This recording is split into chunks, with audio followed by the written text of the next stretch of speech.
የአማራ ክልል ለቡና ልማት ተስማሚ የሆነ የአየር ንብረት ባለቤት ቢሆንም ዘርፉን ለማሳደግ እስከ ቅርብ ጊዜ ድረስ ትኩረት ሳይሰጠው መቆየቱን ቢሮ ገልጿል። ከ2006 ጀምሮ ግን በምዕራብ አማራ በተመረጡ 10 ቡና አብቃይ ወረዳዎች በኩታ ገጠም የእርሻ ማሳ ላይ የተጀመረውን ቡናን በዘመናዊ መንገድ የማልማት ስራ በሁለተኛው የዕቅድ ትግበራ ዘመን ወደ 23 ወረዳዎች ለማስፋፋት እቅድ ይዞ እየሰራ መሆኑን አመልክቷል።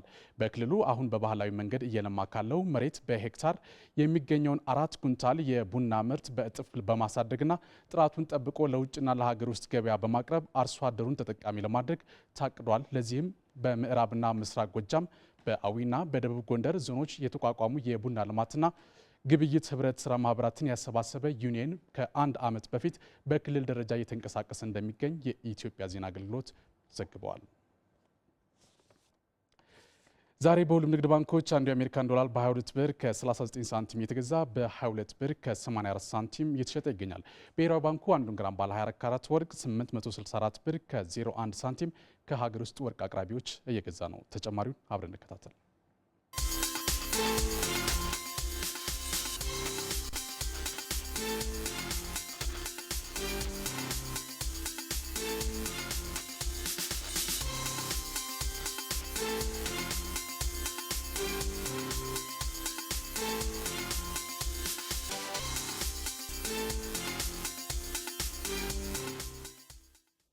ከውጭ የቢዝነስ ዘገባ ወዳገኘነው ስናልፍ የዚምባብዌ መንግስት የሀገር ውስጥ ኢንዱስትሪዎችን የሚያበረታቱ አዳዲስ ህጎችን ተግባራዊ እያደረገ መሆኑን ገለጸ።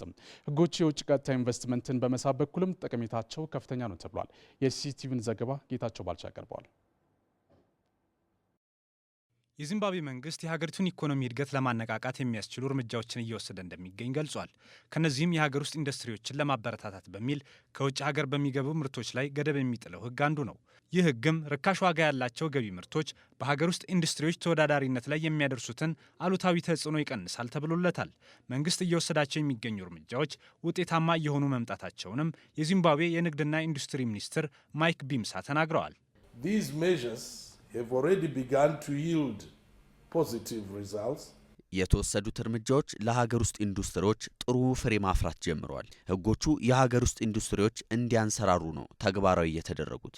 ኢንዱስትሪዎቹ በሙሉ አቅማቸው እንዲያመርቱ፣ የስራ ዕድል እንዲፈጥሩና ኢንቨስትመንቱን እንዲያሳድጉም እያደረጉ ነው። የሀገር ውስጥ ኢንዱስትሪዎችን ለማበረታታትም አዲስ የመንግስት ግዢ መመሪያ መውጣቱንም ሚኒስትሩ ተናግረዋል። የኢንዱስትሪ ዞኖችን በማቋቋምም ዘርፉ እንዲያንሰራራ እየተደረገ ነውም ብለዋል። ይህም የውጭ ቀጥታ ኢንቨስትመንትን በስፋት ለመሳብ እንደሚያስችል ነው የገለጹት። የግሉ ዘርፍም ለዚህ ድጋፉን እንዲሰጥ ጥሪ አቅርበዋል። በገቢ ምርቶች ላይ ቁጥጥር ለማድረግ የተከናወኑ ተግባራት የበለጠ ስኬታማ እንዲሆኑ የሁሉም ባለድርሻ አካላት ቁርጠኝነትን ይጠይቃል። የግሉ ሴክተርም ከንግድና ኢንዱስትሪ ሚኒስቴር ጋር በጋራ እንዲሰራ አጥብቄ እጠይቃለሁ። ይህን የመንግስት እርምጃ ተከትሎ የውጭ ኢንቨስተሮች በሀገሪቱ መዋለ ንዋያቸውን ለማፍሰስ ከፍተኛ ፍላጎት እያሳዩ ነው። ሲሲቲቪ እንደዘገበው። ከኢቢሲ ለሰዓቱ ያዝናቸው የቢዝነስ ዘገባዎች እነዚህ ነበሩ። በሰላም ዋሉ።